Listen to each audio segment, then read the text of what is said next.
आज सुबह सुबह ही प्रशांत भैया का फोन आया। छुटकी। उन्होंने आंसुओं से भीगे स्वर में कहा, राधा नहीं रही। अभी कुछ देर पहले वह हमें छोड़ गई।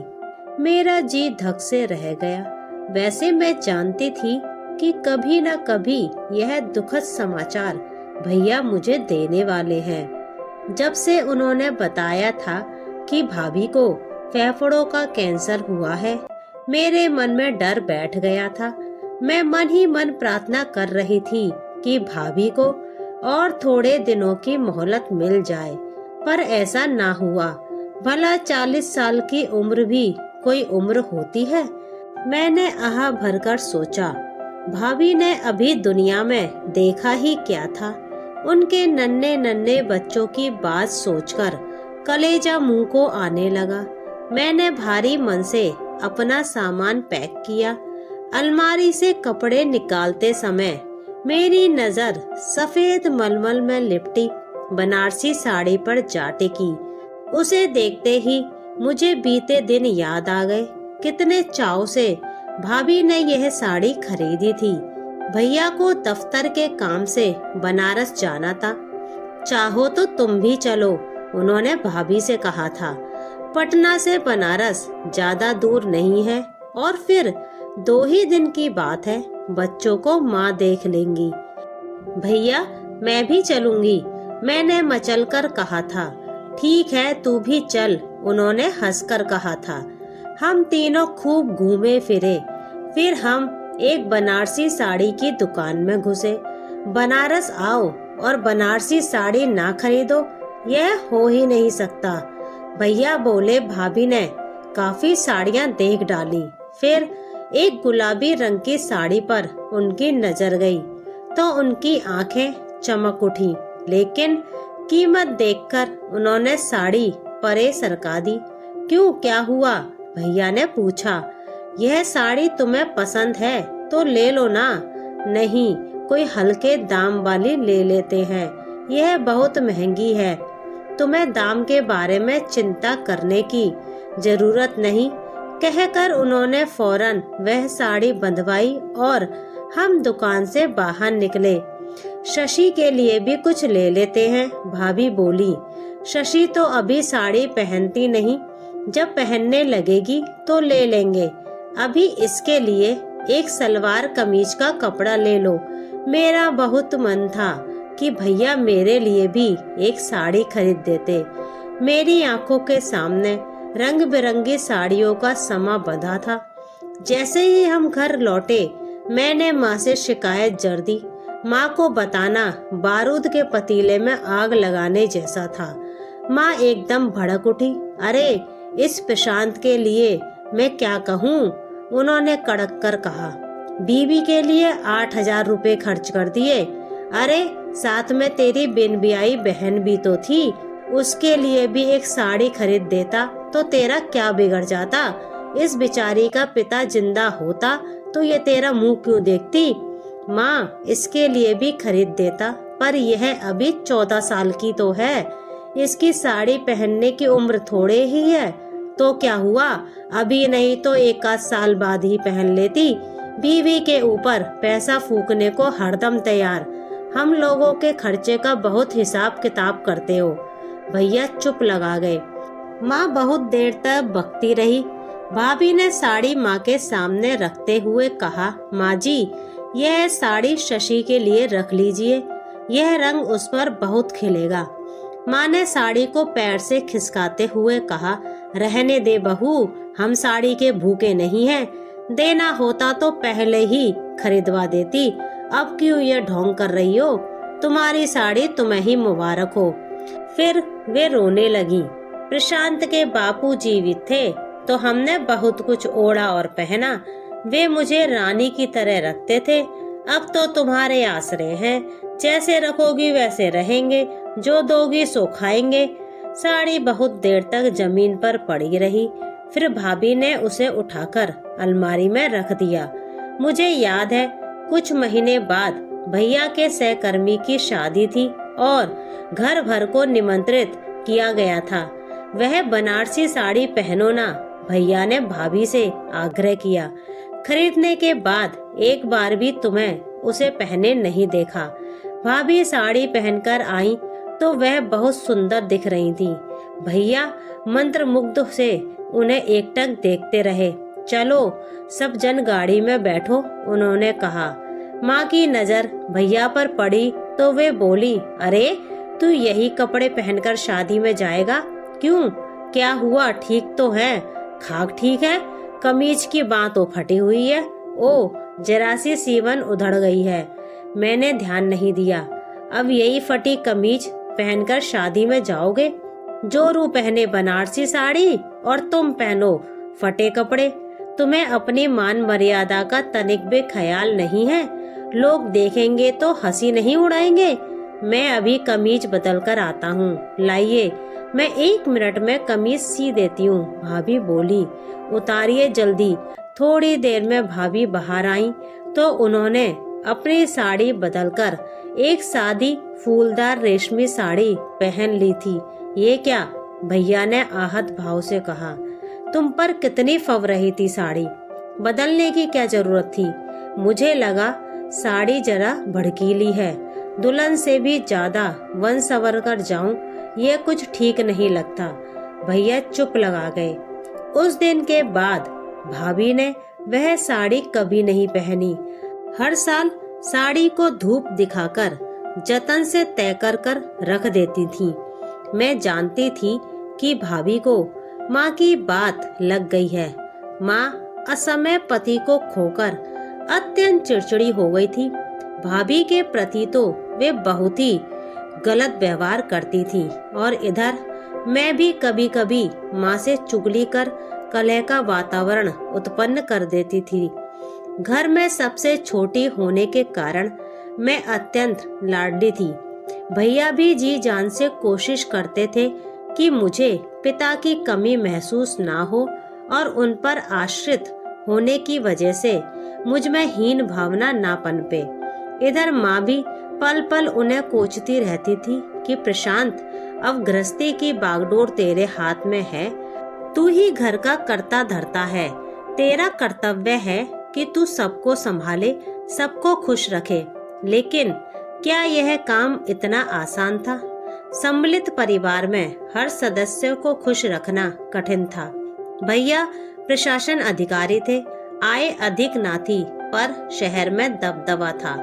लेकिन महीना खत्म होते होते पैसे खर्च हो जाते और कई चीजों में कटौती करनी पड़ती। मुझे याद है एक बार दिवाली पर भैया का हाथ बिल्कुल तंग था।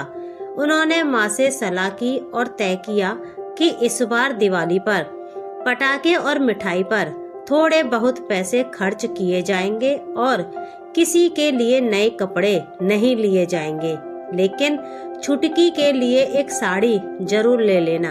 अब तो वह साड़ी पहनने लगी है, उसका मन दुखेगा अगर उसे नए कपड़े ना मिले तो। अब कितने दिन हमारे घर रहने वाली है, पराया धन बेटी की जात। ठीक है, भैया ने सिर हिलाया। मैं नए कपड़े पहनकर घर में मटकती फिरी। बाकी सबने पुराने धुले हुए कपड़े पहने हुए थे, लेकिन भाभी के चेहरे पर जरा भी शिकन नहीं आई। जहाँ तक मुझे याद है, शायद ही ऐसा कोई दिन गुजरा हो जब घर में किसी बात को लेकर खटपट ना हुई हो। भैया के दफ्तर से लौटते ही माँ उनके पास शिकायत की पोटली लेकर बैठ जाती। भैया भाभी कहीं घूमने जाते तो माँ का चेहरा फूल जाता।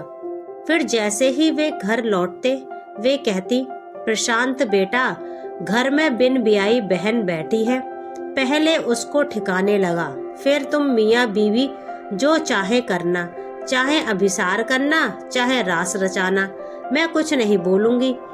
भाभी को सस्ते सवरते देखती तो ताने मारती, अरे बहू, सारा समय श्रृंगार में लगाओगी तो इन बाल गोपालों को कौन देखेगा। कभी भाभी को बंठन कर बाहर जाते देख मुंह पिचकाती और कहती, 3 बच्चों की माँ हो गई पर अभी भी साज सिंगार का इतना शौक। इधर भैया भाभी को सजते संवरते देखते तो उनका चेहरा खिल उठता शायद यही बात माँ को अखरती थी। उन्हें लगता था कि भाभी ने भैया पर कोई जादू कर दिया है, तभी वे हर वक्त उनका ही दम भरते रहते हैं। जबकि भाभी के सौम्य स्वभाव के कारण ही भैया उन्हें इतना चाहते थे। मैंने कभी किसी बात पर उन्हें झगड़ते नहीं देखा था।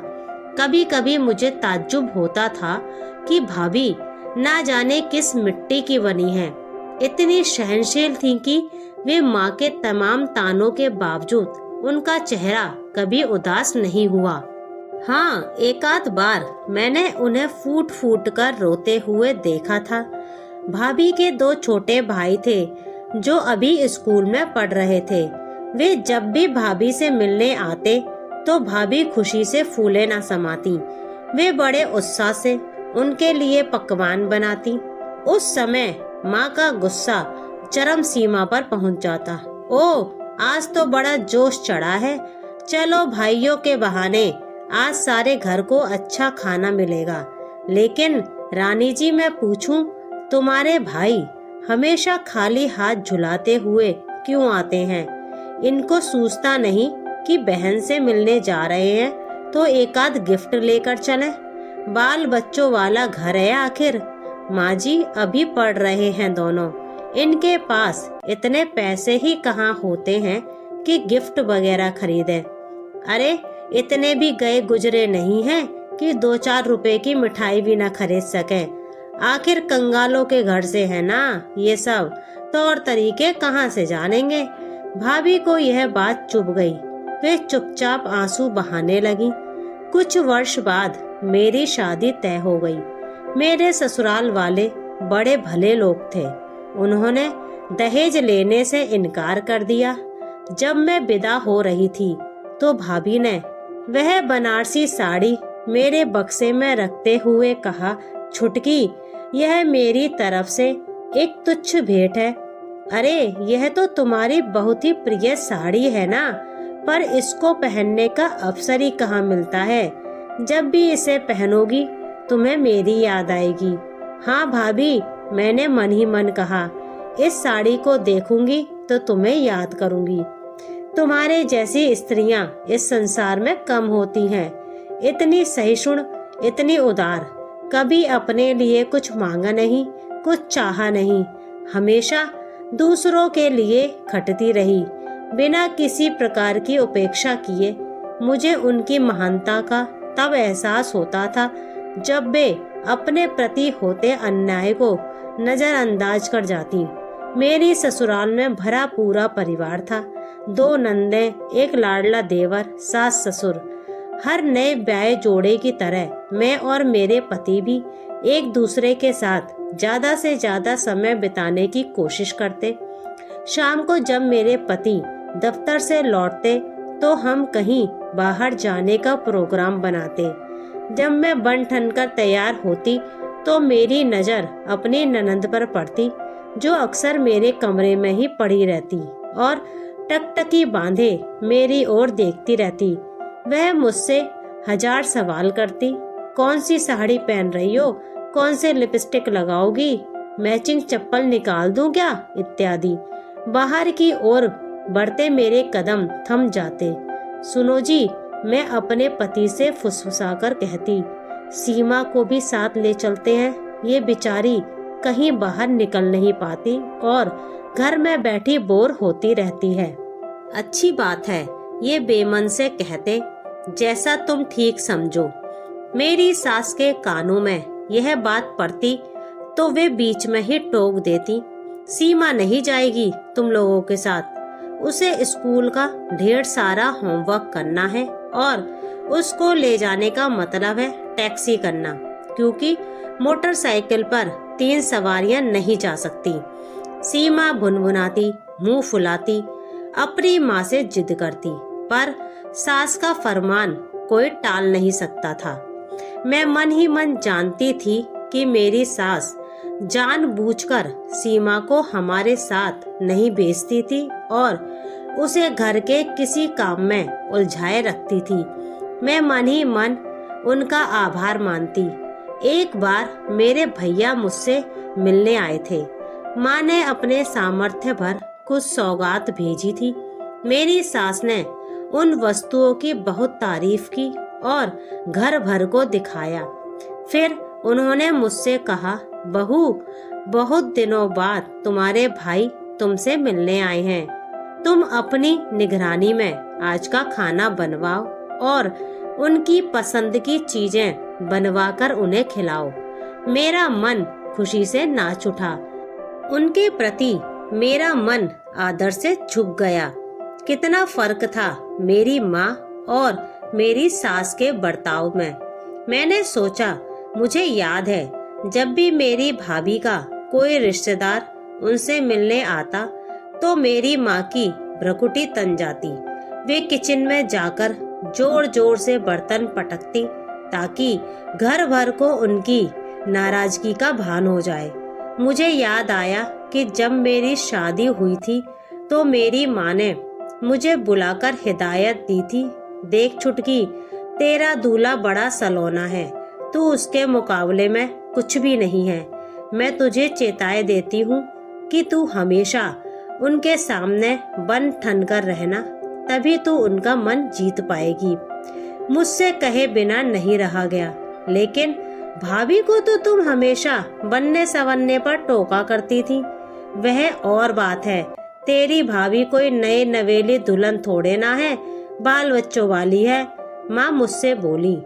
इसके विपरीत मेरी ससुराल में जब भी कोई त्योहार आता तो मेरी सास आग्रह करके मुझे नई साड़ी पहनाती और अपने गहनों से सजाती। वे सबसे कहती फिरती, मेरी बहू तो लाखों में एक है। इधर मेरी माँ थी जिन्होंने भाभी को तिल तिल जलाया था। उनकी भावनाओं की अवहेलना करके उनके जीवन में जहर घोल दिया था। ऐसा क्यों किया था उन्होंने? ऐसा करके न केवल उन्होंने मेरे भाई की सुख शांति भंग कर दी थी, बल्कि भाभी के व्यक्तित्व को भी पंगु बना दिया था। मुझे लगता है भाभी अपने प्रति बहुत ही लापरवाह हो गई थी। उनमें जीने की इच्छा ही मर गई थी। यहाँ तक कि जब कैंसर जैसी जानलेवा बीमारी ने उन्हें धर दबोचा, तब भी उन्होंने अपनी परवाह ना की, न घर में किसी को बताया कि उन्हें इतनी प्राणघातक बीमारी है। जब भैया को भनक लगी तब तक बहुत देर हो चुकी थी। जब मैं घर पहुंची तो भाभी की अर्थी उठने वाली थी। मैंने अपने बक्से से बनारसी साड़ी निकाली और भाभी को पहना दी। ये क्या कर रही है छुटकी? माँ ने कहा। थोड़ी देर में तो सब राख होने वाला है, होने दो, मैंने रोते हुए कहा। मुझे भाभी की वह छवि याद आई जब वे वधू के रूप में घर के द्वार पर खड़ी थीं। उनके माथे पर गोल बिंदी सूरज की तरह दमक रही थी। उनके होठों पर मुस्कान थी। उनकी आंखों में हजार सपने थे। भाभी की अर्थी उठ रही थी। माँ का रुदन सबसे ऊंचा था। वे गला फाड़ फाड़ कर विलाप कर रही थी। भैया एकदम काट हो गए थे। उनके दोनों बेटे रो रहे थे, पर छोटी बेटी नेहा, जो अभी 4 साल की थी, चारों ओर अबोध भाव से टुकुर टुकुर देख रही थी। मैंने उस बच्ची को गोद में उठा लिया और भैया से कहा, लड़के बड़े हैं, कुछ दिनों में बोर्डिंग में पढ़ने चले जाएंगे, पर यह नन्ही सी जान है जिसे कोई देखने वाला नहीं है। इसको तुम मुझे दे दो, मैं इसे पाल लूंगी और जब कहोगे वापस लौटा दूंगी। अरे ये क्या कर रही है? माँ फुसफुसाई। तू क्यों इस जंजाल को मोल ले रही है? तुझे बहुत अधिक परेशानी होगी। नहीं माँ, मुझे कोई परेशानी नहीं होगी। उल्टे अगर बच्ची यहाँ रहेगी तो तुम उसे संभाल नहीं पाओगी। लेकिन तेरी सास की मर्जी भी तो जाननी होगी। तू अपनी भतीजी को गोद में लिए पहुँचेगी तो पता नहीं वे क्या कहेंगी। मैं अपनी सास को अच्छी तरह जानती हूँ। वे मेरे निर्णय की प्रशंसा ही करेंगी। मैंने दृढ़ शब्दों में कहा। मुझे ऐसा महसूस हुआ जैसे भाभी अंतरिक्ष से मुझे देख रही हैं और हल्के हल्के मुस्कुरा रही हैं। भाभी, मैंने मन ही मन कहा, मैं तुम्हारी बेटी लिए जा रही हूँ। मुझे पक्का विश्वास है कि इसमें तुम्हारे संस्कार भरे हैं। इसे अपने हृदय से लगाकर तुम्हारी याद ताजा कर लिया करूंगी।